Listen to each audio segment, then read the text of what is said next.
പക്ഷേ വളരെ ഗൗരവമായ ഒരു വിഷയം വരുന്നു. കേരളം അതിദാരിദ്ര്യമുള്ളവർ ഇല്ലാത്ത ഒരു സമൂഹമായി മാറുന്നു, അല്ലെങ്കിൽ ഒരു സ്റ്റേറ്റായി മാറുന്നു. നവംബർ 1 അതിൻ്റെ പ്രഖ്യാപനം വരുന്നു. പഞ്ചായത്ത് രാജ് സ്ഥാപനങ്ങളും കുടുംബശ്രീയൊക്കെ കൂടെയാണ് ഇതിനകത്ത് വളരെ ഗൗരവമായി കാര്യങ്ങൾ ചെയ്തിരിക്കുന്നത് എന്നുള്ളതാണ്.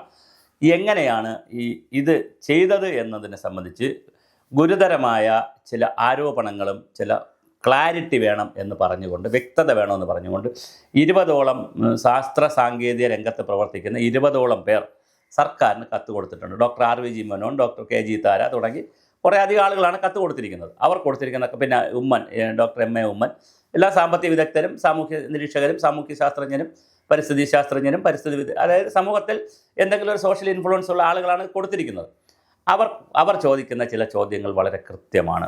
ഏത് ഇൻഡെക്സ് വെച്ചിട്ടാണ് അതിദാരിദ്ര്യം തീരുമാനിച്ചിരിക്കുന്നത്?